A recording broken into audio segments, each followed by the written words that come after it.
Hi everyone, I'm Michael Short. This is Let's Go Outdoors. Let's go outdoors where the waters run clear and cold. Mother Nature's world is better than gold. So much to see, so much to do. Let's go outdoors, me and you.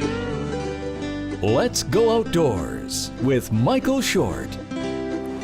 Supported by the Alberta Conservation Association.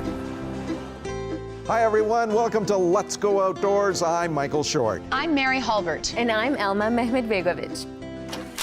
Coming up, kids from an Edmonton area fish and game club take aim at some clay pigeons. A caribou study in the Fort McMurray area has employed a rather unique method to determine where the caribou are hiding. We tag along with some biologists who are trying to better understand the bull trout spawning habitat. It's not every day a 6,000-pound fossil is pulled from the ground. Recently, a remarkable discovery was made along the banks of the Athabasca River in the Nordegg area. If not for the actions of a couple of hunters, a very rare fossil may have been lost forever. Despite being buried for millions of years, time was one thing the excavation team did not have a lot of. There was a real danger that another spring runoff would result in the stump falling into the river. So just how does one move a 6,000-pound fossil? This was the dilemma facing the team. With a specimen this large and because it was so remote, we couldn't get any kind of large equipment in anywhere nearby. So the decision was made that it would have to be by boat. There was some consideration given to using a helicopter. We probably would have required the biggest helicopter in the world to be able to move something this large. It's over 6,000 pounds, so we decided that instead we would use nylon strapping and use the barge as a bit of a protective unit to move it by instead. No question, everyone was holding their breath as the stump was winched into the barge. But the anxiety didn't end there. It was still an hour's float down the river, and no one was going to breathe easy until this fossil was safely loaded onto a flatbed truck bound for Edmonton. This one just happens to be almost as old as the dinosaurs. Wow. Before reaching its final resting place here on display at the Royal Alberta Museum, the fossil needed to be cleaned up and examined. So far, there are still a number of unanswered questions about this fossil, including just what kind of tree it is. Yet part of this multi-million-year-old mystery that seems to be emerging is the fact this tree lived not too far from where it was found. A lot of petrified wood that we find in Alberta has been transported, and we know that it's been transported because it's rounded, it's polished, it's smooth. This one, I mean, there's original wood grain still preserved, and another interesting feature with this tree that isn't common for petrified wood is that it has two modes of preservation. It's silicified, so replaced by the mineral quartz, but there's also coalified wood preserved, so the original wood has become coal. That's very delicate. So in some places you can actually see the rings on top, but also in each one of these crevices is actually some of the coal that's preserved. You know, the original cells have been infilled by minerals, mostly quartz, but in some cases there were probably, iron-rich fluids as well. So you get a little bit of iron that in this case is oxidized and leaves these big orange stains. It would appear that Alberta continues to surprise us not only with rich fossil finds, but something else that speaks to our passion to have artifacts like this recovered and put on display. It just goes to show you that Alberta has a lot to offer, and it's very diverse actually geologically. But it's also fantastic that a member of the public decided that this was important enough that they needed to let someone know. People find amazing things all the time, and it's really encouraging when they're able to actually notify someone of it. And in this case, it's going to be preserved, it will be on display, and Albertans will get to enjoy it. It could have just slumped into the river. If you would like to take a look at this amazing fossil firsthand, you can do so by visiting the Royal Alberta Museum. But you better hurry. It's only on display until the end of May. And speaking of May, that is a great time to do a little bird watching. Since 1994, the Lesser Slave Lake Bird Observatory has been banding birds as they fly through this area during their spring and fall migration. Geographically speaking, Lesser Slave Lake Bird Observatory is ideally suited to monitor the migration patterns of a number of bird species, as it's located under two key flyways to be found in North America. There's huge migratory movement through here, and because they're funneled by the lake and Martin Mountain in behind us, it creates about a 1 or 2 kilometer path here where on a given day we can see tens of thousands of migratory birds. The bigger picture, what we're trying to do is get an idea on population trends of these migrating birds through spring and fall migration. The first thing we do when we do catch birds is we put them in these cotton bags. It helps to keep the bird calm because it muffles sound and muffles the light, and just it's a nice enclosed space for them. It takes about 30 seconds to 45 seconds to get them out of the net, and about the same to ban them. So these birds are spending less than 2 minutes in our hands. Bird welfare is our top concern here, and so we don't want to stress the birds any more than necessary. It's not too far of a stretch to say monitoring stations like this one can provide an early warning if bird populations begin to show signs of decline. We're still seeing fairly stable populations for a lot of our birds, but our senses will start to see more species that are starting to experience declines. We're seeing it in eastern Canada already. While the research work being carried out by the Boreal Bird Observatory is contributing to our understanding of bird migration, it's their work with young people that is of equal importance. It's really important. I mean, you can be doing all the exciting research and monitoring in the world, but if nobody knows what you're doing, it's hard to make that step to conservation and stewardship. You should all recognize this bird. This is a very, very common bird. And you hear them singing in the morning. They're going, cheerio, cheerio, cheery, cheerio, cheerio. You can tell people that the boreal forest is important for migratory birds, and it's a big picture concept.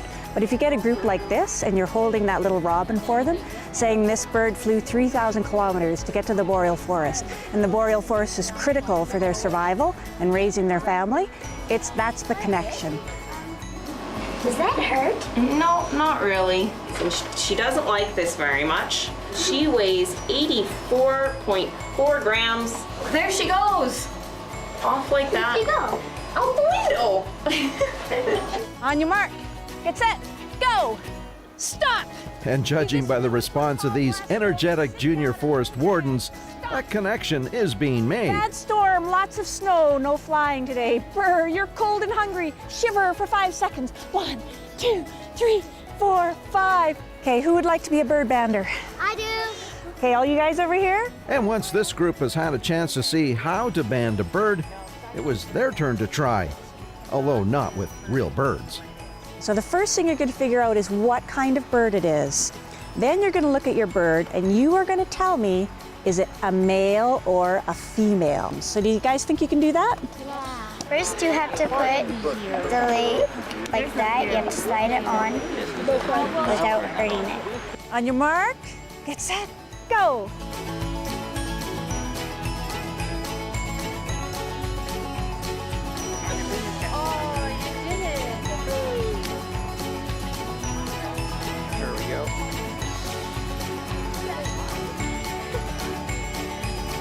It's really cool. Maybe I want to be this when I grow up.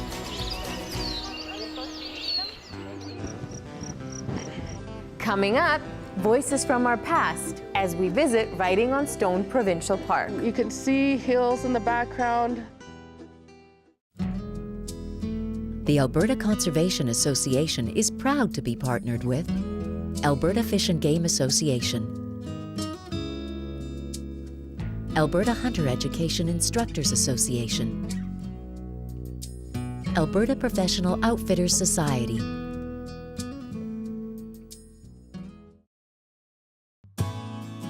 Time now for a look at our outdoor community calendar.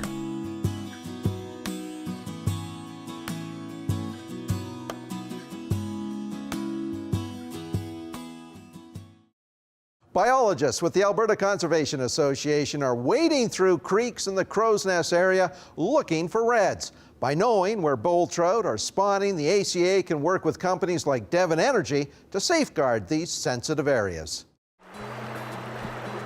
The Alberta Conservation Association and officials from Devon Energy are making their way to Mill Creek west of Pincher Creek. They are here to identify bull trout spawning areas. A red is a fish nest. So basically the female, she goes in, she finds an area that's suitable to her needs. Sometimes reds are easy to see, like in this photo. A red has two distinct components. Upstream is the pit that's made by the female, pushing finer materials downstream to a tailings pile. The female lays her eggs in those tailings.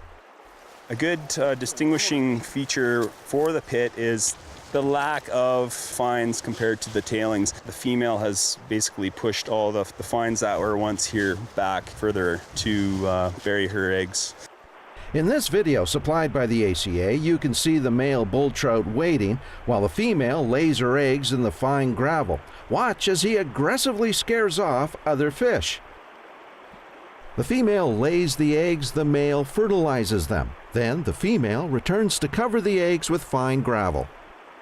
Typically the reds are a teardrop shape. It's more bulbous on the upstream end, and then it just tapers down into a point. So this is what we're looking for. We're looking for the clearing of gravel, and we're looking for the shape with the pits and the tailings pile. ACA biologists record the location and size of all reds they find. Red depth is 30 centimeters. The measurements kind of give us an idea of the size of fish that are on the reds. Bigger the fish, usually the bigger the red. Female bull trout spawn here in the early fall, but not until they're 5 to 7 years old. The eggs will hatch in April. The reason why we're doing these red surveys is because we're trying to identify the distribution of bull trout spawning habitat. Bull trout are a threatened species in Alberta. The provincial government has implemented a zero possession limit throughout the province. Roads are one of the biggest threats along creeks. Sediments can muddy the water, change the habitat, and compromise spawning areas. The data gathered here today will go to the provincial government, who will use it for guidance in determining regulations for new developments in sensitive spawning areas. Devon Energy has provided funding to the ACA for fish research studies in the Castle River drainage system. Today was just a chance for them to see close up just how important that research will be for protecting bull trout spawning areas like Mill Creek.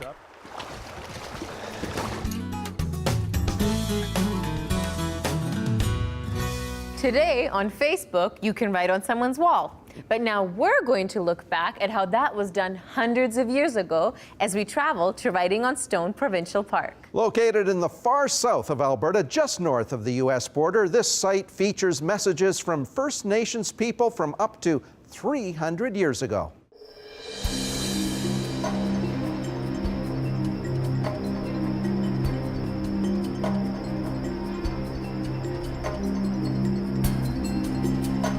Welcome to Writing on Stone Provincial Park. Our journey today is as much about the landscape as it is about connecting with the spiritual world. One of the things that I like visitors to recognize is that this is a very significant place for the Blackfoot people. And I'm a Blackfoot person, and a lot of the things that I share with them are from the Blackfoot culture. There is evidence that First Nations people inhabited this Milk River Valley as long ago as 9,000 years. Carving pictures into these relatively soft sandstone cliffs was a way warriors and others could record significant events in their lives. Today, Dr. Jim Kaiser, one of the world's leading authorities when it comes to deciphering and understanding rock art, joins Elma to explain to her and us about the messages etched into these rocks. Right, Jim, so what do we have here? Well, these are Indian petroglyphs. They're carvings made by the Indians. Sometimes some of these carvings are made by the Blackfeet and the Bloods, the local Indians. Some are made long enough ago that we don't know who made them. Others are made by Indians who visited this area.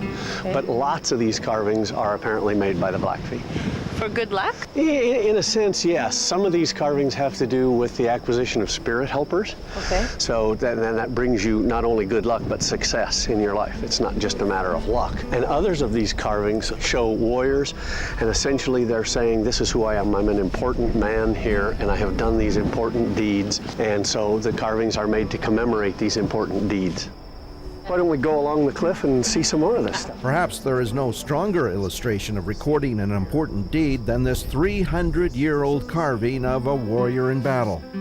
What you see here is biographic art where this guy here is doing something to this guy. And here's our guy with the, what we call an hourglass body here. And here's his legs, and his head's a little round dot. And here's his big spear with a spear point on it here. And it's feathered, okay, feathered lance. And he's actually touching or killing his enemy here, who also has a shield and who has this weapon here, you see, with the spike sticking out of it. So this guy's fighting this guy. He's got a big spike, an elk antler spike in a stick, and this guy has this big long spear, and he is counting coup on this fellow. So basically here, this man drew this to communicate with you across 300 years. Of the more unusual markings are these bullet holes. While at first glance one might think this is the work of a vandal, Dr. Kaiser has another theory. That Indian people all across North America shot at, either with arrows or guns, these same sorts of things. Now, who particularly did what bullet hole, you can't tell, but they did it for good luck. Essentially, it was safe passage. Some of it has to do with sympathetic magic, so if I shoot this animal, I'll shoot an animal. A lot of that is really just a good luck thing. In passing, you make an offering to the spirits who control this place. Now, one of those offerings is an arrow or a bullet. The bullet holes may hold meaning, but there are plenty of other markings which are nothing more than graffiti. Archaeologist Jack Brink from the Royal Alberta Museum is working on a plan. What we've been doing in more recent years is there have been a lot of advances in the archaeology of rock art from a perspective of how do we manage and deal with this kind of record of the past. And there are a few people in the world now, not very many, but a couple who specialize in trying to take out or remove or mask these names, the dates, the slogans that people have left over the years. And Parks has now identified some funding, and just this year we're going to be bringing in an expert to start to what we call remediate the rock art vandalism. And we don't say remove, because in many cases you don't actually remove it. It's a masking up. We might, for example, patch sand into some of these, the names and initials, and then paint or color that sand. So what you're really doing is you're hiding it from the eye of the viewer. As much as the graffiti is an issue, it's the work of wind, water, and time that may ultimately cause all this art to fade. It will be up to First Nation advisors to determine if technology should be used to intervene with that natural process. But it's also one of my favorite ones because when you're seeing those hills, they're very significant to us. What will continue, though, are the stories and the special culture these images represent. That kind of connection that people have from the Blackfoot communities to the drawings. And so I love taking them out here and sharing that with other people, so when they leave writing on stone, they see a different side of us than what they would normally see maybe in the cities or in other places that they don't see this side of our culture very often.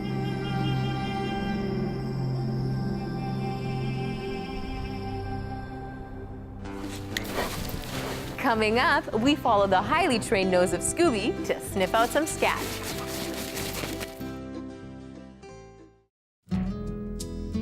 The Alberta Conservation Association is proud to be partnered with Alberta Trappers Association, Nature Alberta, Wild Sheep Foundation Alberta,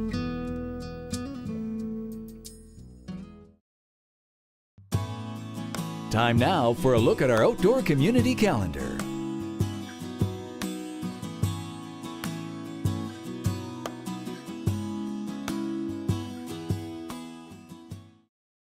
A while ago, we brought you a story about a caribou study being done in the Fort McMurray area. Statoil is a Norwegian-based oil company and is funding this study, which uses a rather unique method to determine the size and health of the caribou living in the area. I find he trains me more than I train him. So this is Scooby and his handler Jen Hartman. No, he's not at a doggy spa. It's all about protecting his paws with Vaseline as they're getting geared up to handle a rather typical northern Alberta winter day. Temperatures hovering around the -20 mark. So you guys all ready to head out today? Scooby, along with these other dog teams, have a rather special skill. They've been trained to key in on caribou scat. Okay, let's go do it.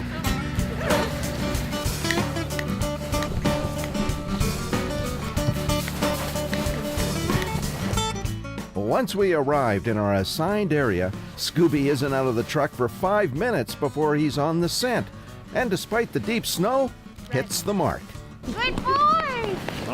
We were getting ready to go survey, and he got a whiff, went straight in, and there's a sample right there. So he sat and dug it out, and that's what we asked him to do. After the scat has been dug up, it's time for the rest of the team to go to work. This includes Dr. Sam Wasser, who's leading the Caribou Research Project.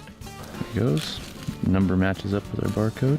While the focus of the study is to help determine a caribou population, the program also looks at health, stress levels, and pregnancy rates of caribou, while taking into account the interaction with other animals. We're not only interested in caribou, we're following wolf, caribou, moose, and deer because we're trying to look at the whole community and how everything impacts one another. And when you have the phenomenal ability of dogs to detect these multiple species over a very, very large wilderness area, being able to tell the habitat that they came from, and then from each sample tell who the individual it is, how healthy it is, where the sample was found, it allows you to just put together a phenomenal picture of what's going on in the ecosystem. It's a vast territory that falls within the study area. In fact, it's 3,000 square kilometers. Just how do you tackle that kind of real estate? Well, what we do is we divide it up into cells, so 8 kilometer by 8 kilometer cells, and they're all touching each other. So we have about 45 of them that we survey, and we survey each one 6 times. We have, over the years, built these habitat maps to see what are the areas where deer prefer, where moose prefer, where caribou prefer, where wolf prefer, and we try to estimate those on our maps and then develop sampling areas to sample each cell. When the study started back in 2006, it was believed there were about 130 caribou in the area. But once the DNA test started to come in from the samples collected by Dr. Wasser and his team, they came to realize the population of caribou is closer to 330. While this is significant, the real question that needs to be answered is what is the rate of change in the population over the years? One of the things that they were saying was that the caribou were declining so rapidly that in the next 2 decades, there would be none left. But between 2006 and 2009, we found that the caribou population didn't change. And that is probably more significant than the actual number. Looking towards the future, there are going to be other projects where the talents of Scooby and his partner Jenny will be utilized. And you know, that's just fine with them. Let's go. Love hiking. I just love being outdoors. Scooby's my best friend. He's the reason I'm up here. I love working him. Good job! What'd you get over there, huh? The work being done by Statoil will go a long ways towards developing a recovery plan for caribou.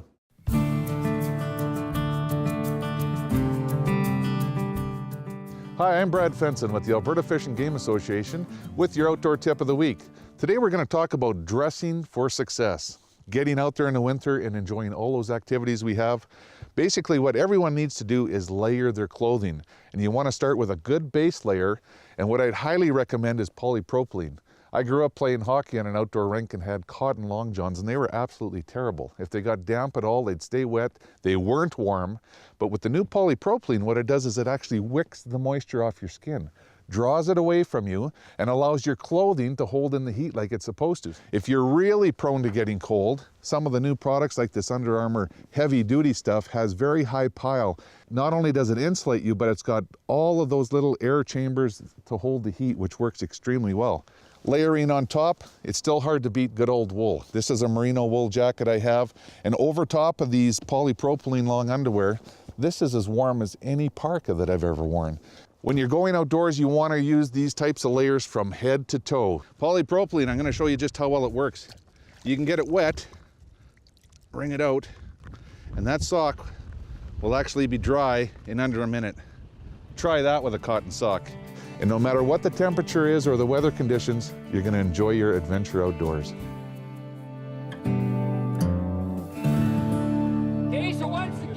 Coming up, we join a number of young Fish and Game Club members as they get some tips on trap shooting.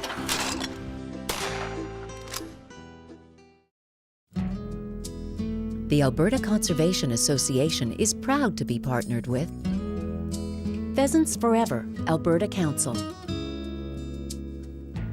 Treaty 8 First Nations of Alberta, Trout Unlimited Canada.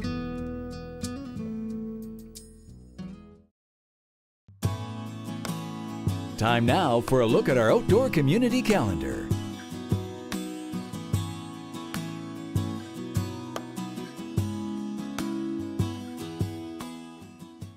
It seems there is always a conversation about how to motivate kids to get outdoors. Well, if you ask me, Mary, it looks like the Alberta Fish and Game Association has found a way.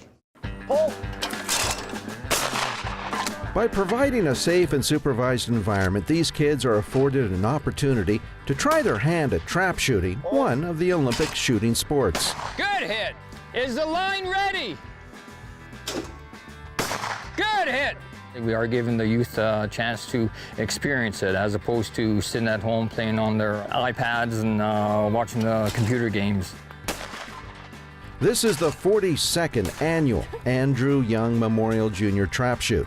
It's for kids 16 and under and is open to both boys and girls. Although for today's outing, Andrea is the only female participant, but is hopeful more young women would want to get involved in this sport. I guess it's their choice, and maybe they're not like, oh, guns are scary or whatnot. I mean, most women aren't into that, I guess. But my dad, since he made me get into it, I'm into it, and I try and get some of my friends out. Thank you. But most of my friends are scared of guns. To a large part, it's events like this that can help students overcome that fear, while developing the skills required to be proficient at the sport, something that doesn't come easy. You have to aim below the skeet once it's going down, and I was aiming at it, I guess. So I have tuned that into my brain, and I guess I got that tuned in. Paul! It's all about practice, practice, practice.